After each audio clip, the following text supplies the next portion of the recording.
This was a very last minute decision, so forgive me if it's a little choppier than my normal output. One of my driving goals with the channel this year is to make things that you can only get from me, so by that metric the idea of an end of year video just didn't really sit well. The idea has been done to death. Lord knows there are hundreds of equally eloquent creators out there espousing the virtues of Elden Ring, immortality and the like. These Behemoth releases that matched the hype and the secret gems that wowed us out of nowhere. Many of these things I have already made videos on or plan to in the future. You don't really need a traditional end of year wrap up from me. So what I would like to do instead is highlight 5 games that you might not have heard about. These aren't titles I would necessarily call the year's best, but they are of a certain quality and intrigue, things I would recommend by virtue of craftsmanship alone. So let's get fired into it.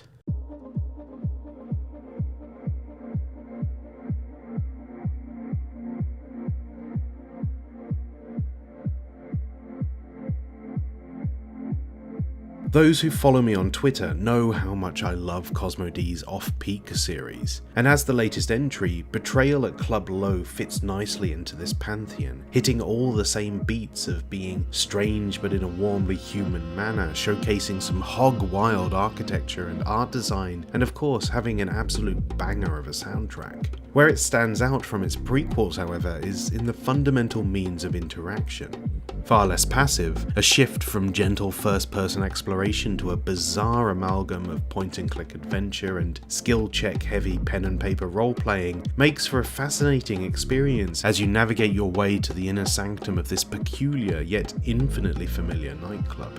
It's an experience that is vertical rather than horizontal, designed to be played multiple times. In a deranged sort of way, it's very close in tone to the recent Hitman trilogy, an intricate space with multiple routes to your goals based on what stats you put points into. It's in this pen and paper inspiration that I found some really great little micro experiences, coupled with some very creative writing, as decisions made throughout can be as much a boon as a burden. Your character, unbound by the laws of reality, is capable of some really wild actions, governed only by a selection of dice rolls that themselves are impacted by previous decisions. Each success is met with some kind of detriment.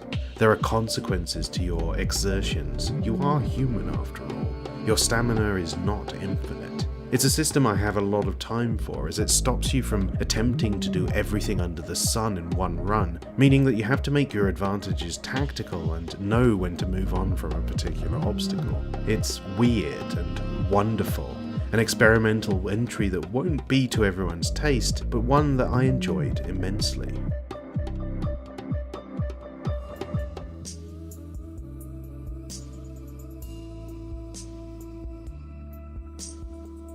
I've been on a bit of a detective game kick this year, playing through such narrative delights as the Frogwares Sherlock games, Hypnospace Outlaw, Chinatown Detective Agency, the Frog Detective Trilogy, and most recently Pentiment. One game that I haven't seen as much buzz about that released this year is Riley and Rochelle. A homage to 90s pop music and a story of star-crossed lovers, this is predominantly a game about matching disparate pieces of information in order to put dates to events. For example, you will have a diary entry that you need to place a day, month and year to, and the answer may be found hidden in the text of another letter, or adorned upon a ticket stub, or even nestled in the audio of a radio interview. As chapters progress, you might even find yourself in need of returning to previous ones to reassess events from the past and how they relate to the conundrum at present. It's not just the stars of the show that you have to think about. Their daily lives are as much intertwined with those around them. Managers, family, friends, enemies. The detective work you're tasked with doing is broad without getting too bogged down in the details. It's more cerebral and surprisingly fiendish compared to a lot of games I've played, and although largely an aside to your main sources of information, the music is so clearly the star of the show. A wonderful album of bespoke tunes aping the best of the era, with Celine Dion being a clear and potent jumping off point for this team. The whole game has a wonderful soft comic book style to it and is accompanied by a number of really good vocal performances. It's very keen on engaging your senses as well as your cognitive sensibilities, a title that wants you to have fun while you're racking your brain. A game that is full of nice touches and a story that didn't outstay its welcome. Plus, it's nice to play something in this genre where no one has been murdered. Although, given some of the characters you meet along the way, maybe you'll wish someone had.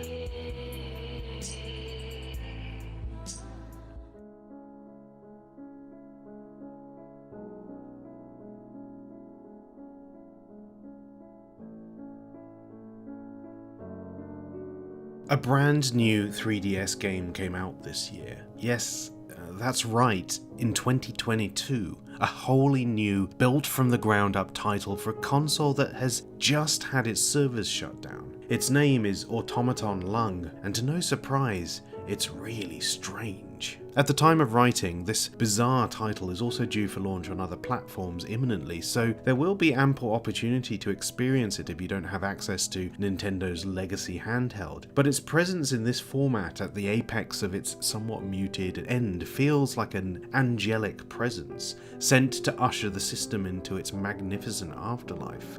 Or the last violent sparks of electricity coursing through a brain that is about to die. It feels like a lot of things, to be honest, and I'm not really quite sure what to make of it. Indeed, playing this bizarre title feels a little bit like exiting this mortal sphere and moving into an astral realm not governed by the rules we all assumed were absolute. It just starts, has no tutorial.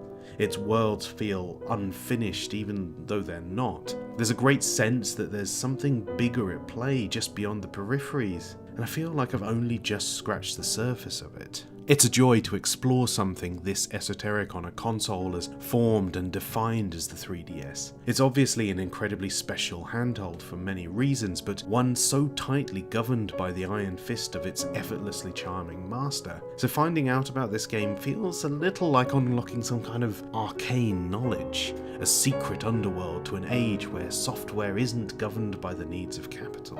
It's also quite fun to play.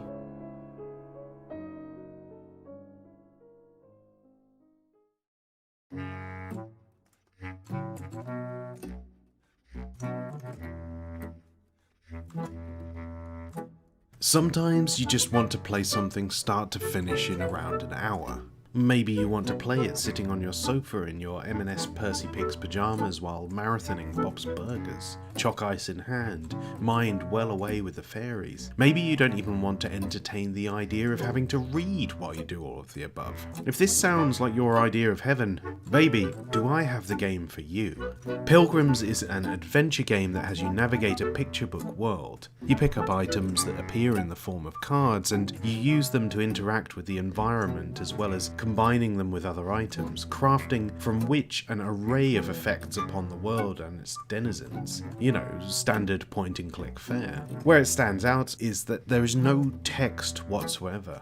All your cues are garnered from illustration and animation, and it does an absolutely brilliant job with both of these things. It takes such skill to convey intent without words, such talent to make an experience that never feels like you're lost inside someone else's brain space. It's a fun little pastime, brought together beautifully and is for me the perfect length. It's not capital A ambitious, but it does succeed incredibly well in its core vision. It's ergonomic and makes good use of the Switch's touchscreen. It's perfectly nice to tool around with, tapping idly on the map to make your deranged band of adventurers scurry about. And its game space is small enough that even backtracking doesn't feel like a chore. There's even scope for multiple playthroughs, as there are a variety of solutions to many of the game's puzzles and vague hints presented through its achievements menu, enough to entice the more experimental of us out to play.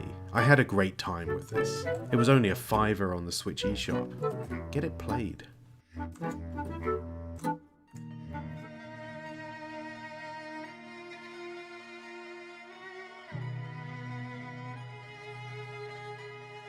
One game that I think everyone should really pay more attention to in 2023 is Dreams. Media Molecule's intimidating, infinitely versatile creative toolbox is well known and well regarded by those who have played around with it, but it's not the sort of thing you can be one and done with. Instead, it's better to think of it as a platform for some frankly ridiculous user-generated experiences. Isle of Eras is one such experience, a wildly ambitious cosmic horror walking sim that really stretches the limits of the Dream's engine, dumping you in a world that at first seems rather ordinary, and with an initial goal following the breadcrumbs of your missing brother, the weirdness factor starts to kick in very quickly. There's a sense of intentional artificiality, strange artifacts soaring across the sky, like all of this is but a simulation. And then things start to get really odd. While I wasn't a great fan of its ending, in the 3 to 4 hours leading up to that moment I was privy to a truly vast game space that regularly stunned me with the inventiveness of its environments. If you like huge, unknowable old gods, glitchy realms, and ambiguous storytelling, this is definitely the game for you.